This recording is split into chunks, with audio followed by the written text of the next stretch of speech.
di seluruh pelosok negeri ini, dari Sabang sampai Merauke. Semua yang mendengar siaran ini, baik siaran langsung maupun nanti siaran relay yang akan dilakukan oleh banyak channel. Semoga kebahagiaan selalu bersama Anda. Semoga semangat perjuangan tidak pernah padam dalam diri yang ada di sini. Takbir. Takbir. Dan juga semoga semangat perjuangan tidak lekang oleh waktu pada seluruh rakyat Indonesia yang tidak menginginkan penjajahan terus hadir di negeri ini. Setuju? Setuju. Oke. Saya akan sedikit mereview, baru kemudian masuk pada poin yang saya ingin sampaikan. Ada dua yang sangat penting yang saya ingin review. Yang pertama adalah bahwa pemindahan ibu kota dari Jakarta ke Kalimantan Timur, Penajam Pasir Utara dan sebagiannya di Kutai Kartanegara, ini syarat kepentingan para oligark. Sudah clear. Dari mana itu? Pemindahan ibu kota negara ini nanti merupakan proyek yang syarat kepentingan para oligark, di mana para oligark ini diuntungkan dari beberapa bagian. Pertama, untung besar karena kompensasi lahan. Ini clear. Jadi kalau dikatakan 180.000 hektar sampai 256.000 hektar ini bukan lahan kosong-kosongan. Di dalamnya ada konsesi-konsesi. Kita udah terangkan kemarin tuh. Siapa pemilik konsesi di ring 1. Siapa pemilik konsesi di ring 2. Nama-nama sudah disebutkan sana. Langsung saja buka di final report yang dikeluarkan oleh Koalisi Bersihkan Indonesia.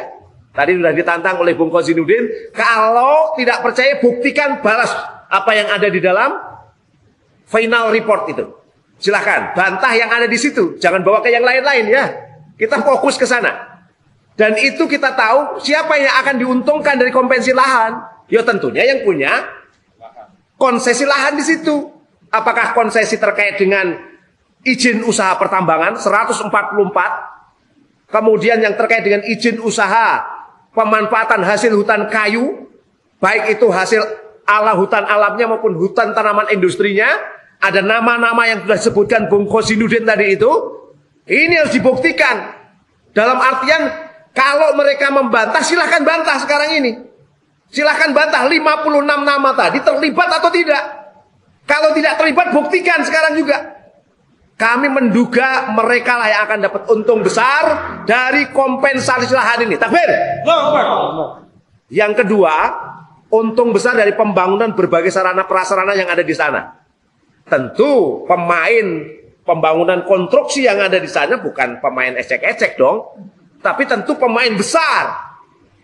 Diduga kuat pemain-pemain besar. Inilah kontraktor-kontraktor besar. Pengembang-pengembang besar. Baik dalam negeri maupun luar negeri. Kalau begitu siapa yang ada diuntungkan dari situ? Sekali lagi. Para oligark. Yang ketiga. Untung besar dari apa? Dari penyewaan dan penjualan aset-aset negara yang strategis di kawasan DKI Jakarta saat ini. Melalui apa? Pemanfaatan, atau yang kedua melalui pemindah tanganan. Tentu kita tahu bahwa pembangunan ibu kota negara ini membutuhkan anggaran. Salah satu peluang anggaran itu akan kemungkinan besar diambil dari penjualan aset-aset negara yang ada di Jakarta yang akan ditinggalkan. Nah, yang sangat dikhawatirkan itu adalah ketika negara membutuhkan anggaran besar untuk itu, khawatirnya aset-aset ini dilelang dengan harga yang sangat miring, yang hanya bisa dijangkau oleh investor-investor properti yang besar. Sekali lagi, siapa yang diuntungkan? Oligark. Setuju? Setuju. Oke, silahkan pemerintah, rezim membantah soal ini. Sampaikan secara terbuka. Saya pikir kita harus membuka aset-aset ini dilelang dengan harga yang sangat miring, yang hanya bisa dijangkau oleh investor-investor properti yang besar. Sekali lagi, siapa yang diuntungkan? Oligark. Setuju? Setuju. Oke, silahkan pemerintah, rezim membantah soal ini. Sampaikan secara terbuka. Saya pikir kita harus membuka soal ini ya. Oke, ini yang pertama, syarat kepentingan para oligark. Yang kedua, kita khawatir sekali karena kebutuhan anggaran itu naik memang sampai 19%, 53%, 53% dibantah lagi oleh pemerintah jadi 26% misalnya. Tentu berarti selebihnya ada 70% atau sampai 80% akan melibatkan swasta. Khawatir kami adalah ketika melibatkan pihak asing. Ketika pihak asing yang terlibat, maka saudara-saudara sekalian, yang diuntungkan aspek ekonomi dan ini akan berisiko untuk kedaulatan negeri ini, saudara. Takbir. Ini yang sangat mengerikan sekali. Catatan kami. Beberapa waktu yang lalu, sebelum hari ini ya tentu, kami berikan catatan. Ruang pemerintah pada sektor swasta, termasuk dalamnya asing, sangat luas. Mulai dari konsep desain sampai ke pembiayaan infrastrukturnya. Misalnya, Menteri Koordinator Bidang Kemaritiman dan Investasi, Luhut Binsar Panjaitan, mengatakan telah memilih konsultan dari Cina dan Jepang untuk membantu pekerjaan desain awal. Desain saja butuh asing, Masya Allah. Ya. Kemudian yang kedua, pihak Amerika Serikat menurut Luhut Binsar Panjaitan sangat tertarik pada rencana Indonesia untuk memindahkan ibu kotanya ke Kalimantan. Berdasarkan keterangan Kementerian PUPR, Cina telah mencari peluang untuk merancang landscape perkotaan dan pengelolaan air. Sementara Amerika Serikat ingin membantu membangun infrastruktur seperti jalan dan jembatan. Jadi kalau kemarin ada yang bilang, oh ini hanya negara tertentu, Cina tidak, Cina ada masuk. Peluangnya akan masuk ke situ juga muncul. Amerika Serikat pun akan berpeluang di situ, dan ini yang menyampaikanlah Kementerian PUPR beberapa waktu yang lalu. Memang betul bahwa kemudian Menteri Investasi Bahlil Lahadalia itu menyampaikan bahwa pemerintah Uni Emirat Arab menyiapkan investasi senilai 10 miliar US dollar. Itu memang disampaikan. Menurut dia, komitmen investasi Uni Emirat Arab pada ibu kota baru ini akan masuk melalui lembaga pengelola investasi. Oke. Walaupun saat ini sepi, saya katakan. Sepi dari apa? Info lanjutan tentang hal ini. Sampai detik ini belum ada investor yang kemudian benar-benar memastikan ingin masuk. Investor asing yang ingin masuk ke sana. Tapi oke, kalaupun belum, ketika nanti gedung-gedung itu, infrastruktur itu, bangunan-bangunannya, berbagai aspeknya, anggap saja misalnya sampai 80% didanai oleh asing. Kira-kira kedaulatan kita ini di mana, saudara-saudara sekalian? Kira-kira kedaulatan kita itu tinggi atau rendah, saudara sekalian? Rendah. Kalau rendah, ini pengkhianatan atau tidak, saudara? Pengkhianatan tidak, saudara? Ini luar biasa menurut saya. Ini yang sangat mengerikan dalam konteks kita hari ini. Walaupun sekali lagi masih sepi, ada info, ada rumor yang berkembang bahwa para investor ini takut dengan turnover oleh Cina nantinya. Khawatir gitu loh. Nanti tiba-tiba disepak Cina yang masuk. Mohon maaf, kayak kereta cepat, kereta Cina. Kereta cepat, khawatirnya. Atau jangan-jangan memang tidak menguntungkan. Kalau tidak menguntungkan berarti kemungkinan proyek itu akan mangkrak. Kalau mangkrak siapa yang dirugikan, saudara? Rakyat. Siapa yang untung, saudara? Oligarki. Asing dan asing tentunya nanti. Oke, baik.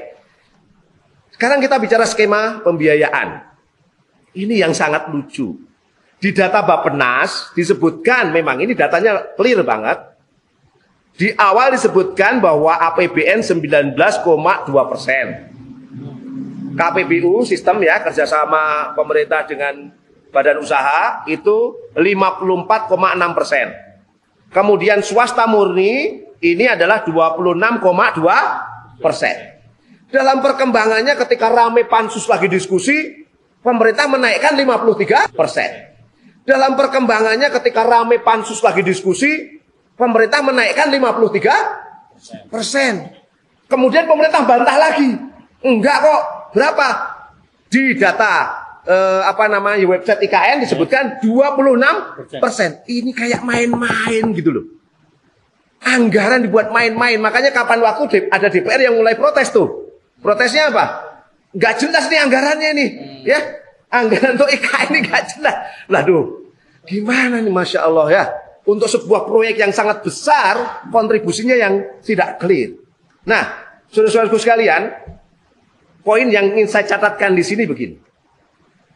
Kalau kemudian APBN itu mau sedikit mau banyak, anggap saja naik 53%. Kira-kira APBN kita itu biasanya isinya dari apa sih? Pajak. Kalau nggak pajak, utang. Kalau nggak pajak, utang. Oke. Maka kemarin muncul satu wacana dari Bu Sri Mulyani bahwa, akan ada wacana dari rezim negeri ini untuk memberikan pajak khusus pada rakyat untuk pembangunan IKN. Ini kira-kira dolim tidak, saudara? Dolim tidak, saudara? Luar biasa. Kemudian kalau utang luar negeri, misalnya saja nambah utang kita sekarang udah berapa sih? Udah 6.700 triliun lebih. Nambah utang lagi misalnya tahun ini 500 triliun, nambah berapa? Berarti sudah jadi 7.000 triliun lebih. Nambah lagi nanti berikutnya. Sekarang pertanyaan, saya bayar utang sopo? Rakyat atau Jokowi, saudara? Rakyat atau DPR, saudara? Kalau rakyat berarti ini dolim tidak, saudara? Dolim, saudara sekalian. Apalagi di catatan saya, utang Indonesia dari mulai 2000 sampai 2020 itu naik 422%. 422%. Sementara kemiskinannya hanya turun 29%. Utangnya naik 422%, miskinnya hanya turun 29%. Sementara total bayar bunga utang dalam dan luar negeri itu sampai 2.672 triliun rupiah. Sekarang pertanyaan saya, dari utang itu saya nguntung sopo? Rakyat itu yang miskin, yang berkurang banyak atau sedikit kira-kira? Sedikit, nggak terbanding. Nah ini kalau kita lihat, udah beban utang, kemiskinan juga tidak berkurang secara signifikan. Ini yang nggak ngeri. Dan terus terang saya kemarin sampaikan, ada persoalan ini bukan sekedar hitung-hitungan utang. Persoalan ini tanggung jawab di hadapan Allah Subhanahu wa taala. Utang ini ada ribanya. Sementara riba itu, ya, itu yang paling rendah aja dosanya seperti menzinai ibunya sendiri. Itu hanya 2 dirham. Bayangkan kalau jumlah utangnya sampai ribuan triliun, kira-kira ini sebuah kedoliman yang sangat nyata tidak, saudaraku sekalian? Luar biasa ini. Sementara Allah Subhanahu melaknat yang semikian ini. Allah menghalalkan jual beli tapi mengharamkan riba.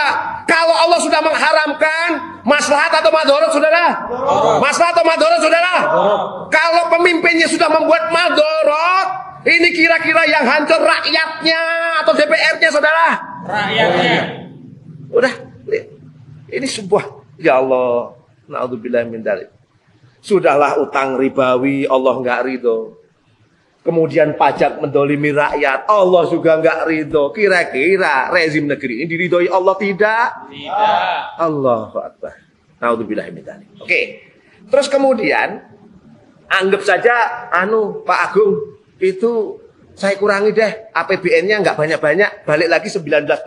Berarti sisanya berapa? 80% akan dibuka untuk investasi asing. Kira-kira atau swasta asing atau swasta dalam negeri. Kira-kira kalau swasta asing, swasta dalam negeri yang membiayai pembangunan ibu kota, hancur nggak kedaulatan kita kira-kira, saudara? Hancur. Bagaimana ibu kota rahasia diketahui oleh swasta? Bagaimana ibu kota lorong-lorong untuk nanti mungkin Pak Jokowi nyari gorong-gorong 19%. Berarti sisanya berapa? 80% akan dibuka untuk investasi asing. Kira-kira atau swasta asing atau swasta dalam negeri. Kira-kira kalau swasta asing, swasta dalam negeri yang membiayai pembangunan ibu kota, hancur nggak kedaulatan kita kira-kira, saudara? Hancur. Bagaimana ibu kota rahasia diketahui oleh swasta? Bagaimana ibu kota lorong-lorong untuk nanti mungkin Pak Jokowi nyari gorong-gorong untuk sembunyi supaya tidak diketahui oleh musuh misalnya, itu diketahui oleh swasta. Mau lihat gorong-gorong ke bawah, oh sudah di sana Pak Jokowi tembak dor misalnya begitu. Ini jelas mengganggu kedaulatan. Oke, ini poin-poin penting untuk kita lihat. Dan tentunya dalam konteks ini Allah Subhanahu wa taala pun enggak ridho. Kenapa? Allah Subhanahu wa taala berfirman, "Wala yaj'alallahu lil kafirina 'alal mu'minina sabila." Dan Allah sekali lagi tidak akan memberikan jalan kepada orang-orang kafir untuk mengalahkan orang-orang yang beriman. Sehingga ketika nantinya investasi asing ini besar, itu kekalahan Indonesia atau kemenangan Indonesia, saudara? Kekalahan atau kemenangan? Kalau kalah berarti Indonesia ini akan menuju kehancuran atau kehebatan kira-kira, saudara? Kehancuran. Terus gimana ini kira-kira? Kalau kebijakan rezim dilontorkan untuk menghancurkan negerinya sendiri, apakah kita rela, saudara? Apakah kita rela, saudara? Nah, inilah sistem kapitalisme. Inilah sistem kapitalisme. Sekalian saya menambahkan, coba bayangkan ya, betapa rusaknya riba negara ini, ya. Riba negara tahun 2022 itu mencapai 405 triliun. Berapa? 405 triliun. Di tahun yang sama, dana perlindungan sosial dan kesehatan kita hanya 398,2 triliun. Coba. Ribanya lebih tinggi daripada melindungi rakyat. Ribanya lebih besar daripada melindungi rakyat. Ya Allah, dolim tidak, saudara ini? Masya Allah. Inilah kapitalisme. Kapitalisme yang merusak negeri ini. Ini yang saya ulang berulang kali, Negeri ini saatnya untuk berani ganti sistem. Kemarin ada yang bilang, saya dapat singgungan katanya dari Pak staf ahli Menkom Info, ya toh? Menkom Info. Ya. Pak siapa? Pak Profesor lah ya, bilangnya ahli komunikasi, ya. Karena ganti sistem itu berarti adalah menghancurkan pengen ganti Pancasila. Sekarang pertanyaan sederhana saja lah. Tadi yang saya contohkan tadi, ciri negara kapitalisme atau tidak, saudara? Kapitalisme. Kalau begitu sebenarnya yang merongrong ideologi negeri ini siapa, saudara? Rezim negeri ini sendiri. Oke. Oleh karena itu ini waktunya kita untuk mulai berubah hari ini. Mulai berubah serius untuk menata negeri ini. Sedikit saya memberikan dorongan dengan cinta saya yang paling dalam pada seluruh rakyat Indonesia, muslim maupun non-muslim. Sederhana saja. Kalau kita membaca lahan itu, Bang Gozin ya, lahan ibu kota negara itu dulunya kan hutan alam yang luas. Di bawahnya ada batu bara. Subur barang tambang yang luar biasa. Saya menyampaikan satu nas Kanjeng Nabi Muhammad sallallahu alaihi wasallam. An-nasu suraka'u fi salasin. Manusia itu berserikat dalam 3 hal. Alma, air. Wal kala, padang pegebalaan. Wan nar, api. Sumber daya air itu milik umum, haram diberikan pada swasta. Haram diberikan pada Hasim Joyo Hadikusumo. Haram konsesinya diberikan keistimewaan pada Sukanto Tanoto. Haram keistimewaan lahan tersebut diberikan pada Luhut Binsar Panjaitan dan lain sebagainya. Kenapa? Dalam pandangan Islam itu adalah milik semua rakyat Indonesia, muslim maupun non-muslim. Termasuk yang di Kalimantan masyarakat adat. Ya Allah, dengan cinta saya yang paling dalam pada Anda, ini kami hadir. Tidak ada keinginan untuk menyudutkan Kalimantan atau masyarakat. Kami hadir bersama Anda untuk agar kesejahteraan itu sampai pada Anda. Jangan sampai oligarki yang memanfaatkan Anda untuk mereka mengeruk kekayaan di negeri Anda. Takbir, saudara. Nah, sumber daya air, sumber daya alam yang melimpah termasuk mineral, batu bara, itu dalam pandangan Islam milik umum.